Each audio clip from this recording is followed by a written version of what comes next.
अब चैप्टर में आगे बढ़ते हुए हम हार्डवेयर और सॉफ्टवेयर के बारे में जानेंगे। सबसे पहले सॉफ्टवेयर।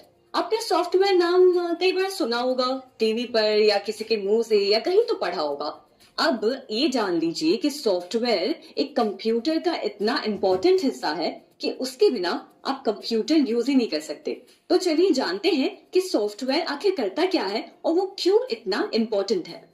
एकदम आसान भाषा में समझाऊं तो सॉफ्टवेयर एक ऐसी चीज है जो आपकी हेल्प करता है कि आप कंप्यूटर के साथ एक कम्युनिकेशन बना सकें। जैसे कि आप अगर समझिए कंप्यूटर को कोई टास्क परफॉर्म करने के लिए कह रहे हैं, तो सॉफ्टवेयर वही टास्क कंप्यूटर को समझाता है और कंप्यूटर से वो टास्क करवाता है।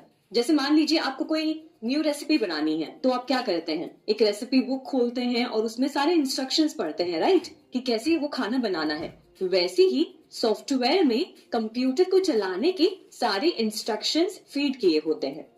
सॉफ्टवेयर आपको दिखाई तो नहीं देता, पर ये आपके कंप्यूटर में ही होता है। इसमें कई सारे प्रोग्राम्स होते हैं और ये कंप्यूटर की सेकेंडरी मेमोरी डिवाइस में स्टोर होते हैं, जैसे कि एसएसडी, हार्ड डिस्क कह लीजिए, या फिर एक्सटर्नल मेमोरी डिवाइसेस। उसमें ये स्टोर होता है जहां पे आपके फोटोज और बाकी वीडियोस भी स्टोर किए जाते हैं।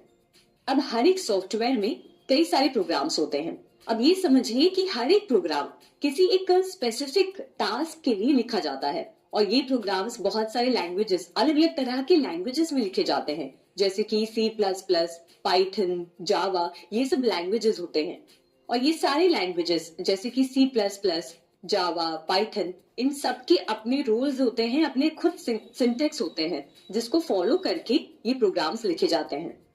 अब समझिए कि हर एक सॉफ्टवेयर एक स्पेसिफिक टास्क के लिए लिखा जाता है। समझिए आपको कंप्यूटर पे कोई डॉक्यूमेंट लिखनी है या फिर किसी को मेल भेजना है, तो ये सब आप किसके माध्यम से करते हैं, सॉफ्टवेयर के माध्यम से करते हैं। समझिए आपको डॉक्यूमेंट लिखना है तो आप अपने कंप्यूटर पे माइक्रोसॉफ्ट वर्ड को खोलेंगे और माइक्रोसॉफ्ट वर्ड पे आप डॉक्यूमेंट लिख सकते हैं, उसमें आप इमेजेस डाल सकते हैं और फिर उसी डॉक्यूमेंट को आप सेव कर सकते हैं और किसी को भी ट्रांसफर कर सकते हैं। अब मान लीजिए आपको कोई फोटो एडिट करनी है, तो फोटो एडिट करने के लिए आप फोटोशॉप का यूज करते हैं। तो ये सारे सॉफ्टवेयर्स हैं जो अलग अलग स्पेसिफिक टास्क, जैसे डॉक्यूमेंट लिखने के लिए, वीडियो एडिटिंग के लिए, इमेज एडिटिंग के लिए, गाने सुनने के लिए, कंप्यूटर के लिए बनाए गए हैं। अब आपने ये तो समझा कि सॉफ्टवेयर कंप्यूटर में कुछ ऐसे प्रोग्राम्स ऐड करता है जो आपके कंप्यूटर को यूज करने के लिए केपेबल बनाता है। पर अब सॉफ्टवेयर्स में भी दो तरह के सॉफ्टवेयर्स हैं। एक तो है सिस्टम सॉफ्टवेयर और दूसरा है एप्लीकेशन सॉफ्टवेयर। तो एप्लीकेशन सॉफ्टवेयर में हमने देखा कि माइक्रोसॉफ्ट वर्ड था, फोटोशॉप था, सारी एक स्पेसिफिक टास्क के लिए ये सॉफ्टवेयर बनाए गए हैं। और वैसे ही सिस्टम सॉफ्टवेयर जो है वो एक तरह से काम करता है। तो आइए एक डिटेल से समझते हैं कि सिस्टम सॉफ्टवेयर आखिर कहते हैं। सिस्टम सॉफ्टवेयर को आप इस तरीके से समझिए कि आपके पास एक कार है, कार में एक सबसे जरूरी चीज क्या होती है, इंजन, राइट। इंजन से ही हम कार चला पाते हैं। वैसे ही कंप्यूटर के लिए जो इंजन है वो है सिस्टम सॉफ्टवेयर। अभी कंप्यूटर में हमने देखे इससे पहले कि काफी सारे पार्ट्स होते हैं। एक माउस होता है, कीबोर्ड होता है, सीपीयू होता है, फिर स्टोरेज डिवाइस होता है और प्रिंटर होता है। ये सारी चीजें जब कंप्यूटर के साथ मिलकर जुड़ती हैं तो उसके बीच में एक कम्युनिकेशन का एक, आप समझिए, एक साधन सिस्टम सॉफ्टवेयर बनाता है। सिस्टम सॉफ्टवेयर आपके माउस को, आपके कीबोर्ड को कंप्यूटर के साथ सिंक करके उससे काम कराता है। और आप सबसे पहले जब कंप्यूटर ओपन करते हैं तो जो आपके सामने खुलता है वो कंप्यूटर का सिस्टम सॉफ्टवेयर है। अब सिस्टम सॉफ्टवेयर में भी कई तरह के कंपोनेंट्स आते हैं। तो आइए डिटेल में देखते हैं कि सिस्टम सॉफ्टवेयर में आखिर कितने तरह के कंपोनेंट्स हैं। तो सबसे पहला सिस्टम सॉफ्टवेयर है ऑपरेटिंग सिस्टम। ऑपरेटिंग सिस्टम यानी कि ओएस भी आप कह सकते हैं, आपके कंप्यूटर्स के दिमाग की तरह काम करता है। जैसे हमारा दिमाग हमारे बॉडी को, हमारे बॉडी के पार्ट्स को इंस्ट्रक्ट करता रहता है कि अभी खाना खाना है, अभी पानी पीना है, अभी चलना है, वैसे ही ऑपरेटिंग सिस्टम आप कंप्यूटर का दिमाग मान के चल सकते हैं। ऑपरेटिंग सिस्टम कंप्यूटर से वो सारे काम करवाता है जो आप उसे इंस्ट्रक्ट करते हैं। ऑपरेटिंग सिस्टम ऐसा सॉफ्टवेयर है जो आपके कंप्यूटर की हार्डवेयर यानी कि उसके फिजिकल पार्ट्स और आपके सॉफ्टवेयर एप्लीकेशंस के बीच एक कड़ी का काम करता है। जैसे एग्जांपल के तौर पर आप समझिए कि आप अपने कंप्यूटर पर कोई म्यूजिक प्ले करना चाहते हैं। अब म्यूजिक सुनने के लिए आप अपने कंप्यूटर पर म्यूजिक फाइल को ओपन करेंगे और म्यूजिक को प्ले करेंगे।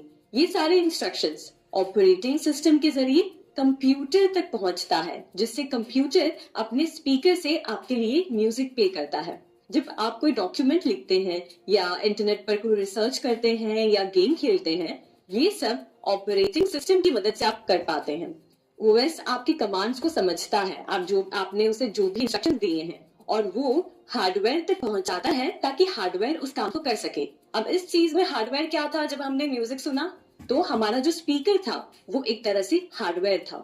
कुछ फेमस ऑपरेटिंग सिस्टम्स हैं जैसे कि विंडोज, जो आपको बहुत सारे पर्सनल कंप्यूटर्स पे देखने मिलते हैं। आपके कंप्यूटर पे भी शायद आप विंडोज यूज कर रहे होंगे। वैसे ही एप्पल कंप्यूटर्स में मैक ओएस यूज होता है, और लिनक्स भी एक तरह का ऑपरेटिंग सॉफ्टवेयर है जो कि एक ओपन सोर्स ऑपरेटिंग सॉफ्टवेयर है। और ऐसे ही आपके स्मार्टफोन्स में, आपके मोबाइल फोन्स में भी ऑपरेटिंग सॉफ्टवेयर्स होते हैं, जैसे एंड्रॉइड जो ज्यादातर नॉन एप्पल स्मार्टफोन्स पर चलते हैं, और iOS जो एप्पल के आईफोन्स पर चलते हैं। अब हम ऑपरेटिंग सिस्टम के एक और जरूरी कंपोनेंट पे चर्चा करेंगे, यूटिलिटीज। तो चलिए यूटिलिटीज के बारे में और उनकी इम्पोर्टेंस को समझते हैं। जब हम अपना कंप्यूटर या स्मार्टफोन यूज करते हैं तो हमें अक्सर कुछ ना कुछ छोटी मोटी प्रॉब्लम्स देखने मिलती हैं, जैसे कि इसकी परफॉर्मेंस या है डिवाइस, इन प्रॉब्लम्स को सॉल्व करने के लिए हम मदद लेते हैं यूटिलिटीज का। यूटिलिटीज छोटे सॉफ्टवेयर जो ऑपरेटिंग सिस्टम में काम करते हैं और कंप्यूटर को और स्मूथली चलाने में मदद करते हैं। ये यूटिलिटीज कई तरह के हैं, हर एक का अपना अलग फंक्शन होता है। सबसे कॉमन यूटिलिटी है एंटीवायरस प्रोग्राम। ये आपके कंप्यूटर को वायरसेस और मालवेयर से बचाता है, जो आपके सिस्टम को नुकसान पहुंचा सकते हैं या आपके पर्सनल डेटा को चुरा सकते हैं। फिर आते हैं दूसरे टाइप की यूटिलिटीज, जो है डिस्क क्लीनअप और दूसरा है डिस्क डिफ्रेगमेंटर। ये आपके हार्ड ड्राइव को ऑप्टिमाइज करते हैं, बेकार फाइल्स को हटाकर और डेटा को एफिशिएंटली स्टोर करते हैं, जिससे आपके कंप्यूटर की स्पीड बढ़ती रहती है। और एक इम्पॉर्टेंट यूटिलिटी है बैकअप टूल। ये आपके इम्पोर्टेंट डेटा को बैकअप करता है ताकि किसी भी सिस्टम फेलियर या डेटा लॉस की स्थिति में आपका डेटा एकदम सेफ रहे, सुरक्षित रहे। यूटिलिटीज हमारे ऑपरेटिंग सिस्टम का एक अनिवार्य हिस्सा है। ये छोटे लेकिन पावरफुल टूल्स होते हैं जो हमारे कंप्यूटर एक्सपीरियंस को और भी बेहतर बनाते हैं और एकदम सेफ बनाते हैं। अब अगले पॉइंट की बात करते हैं, जो है डिवाइस ड्राइवर्स। कभी सोचा है कि आपके कंप्यूटर अलग अलग हार्डवेयर डिवाइसेस जैसे प्रिंटर, कीबोर्ड या वेबकैम को कैसे पहचानता है? यहाँ पर काम आते हैं डिवाइस ड्राइवर्स। डिवाइस ड्राइवर्स छोटे सॉफ्टवेयर प्रोग्राम्स होते हैं जो आपके कंप्यूटर के ऑपरेटिंग सिस्टम को बताते हैं कि कैसे नए हार्डवेयर डिवाइसेस के साथ कम्युनिकेट करना है। मान लीजिए आप एक नया प्रिंटर अपने कंप्यूटर के साथ कनेक्ट करते हैं। अब प्रिंटर को शुरू करने के लिए पहले उसका ड्राइवर इंस्टॉल करना पड़ता है। ये ड्राइवर सॉफ्टवेयर आपके कंप्यूटर को बताता है कि प्रिंटर को कैसे कंट्रोल करना है, कैसे प्रिंट कमांड को प्रोसेस करना है और कैसे आउटपुट जनरेट करना है। एक और उदाहरण है, जब आप अपने कंप्यूटर पे एक नया ग्राफिक्स कार्ड लगाते हैं, स्पेशली अगर आप गेमिंग या ग्राफिक डिजाइनिंग करते हैं। इसके लिए ग्राफिक कार्ड्स का ड्राइवर इंस्टॉल करना बहुत जरूरी होता है। ये ड्राइवर आपके कंप्यूटर को ग्राफिक कार्ड के फंक्शंस को समझाने और उसको बेस्ट यूज करने में बहुत हेल्प करता है। ये छोटे लेकिन पावरफुल सॉफ्टवेयर हमारे हार्डवेयर और ऑपरेटिंग सिस्टम के बीच का एक ब्रिज बनाते हैं और इंश्योर करते हैं कि सब कुछ सही से काम कर रहा है।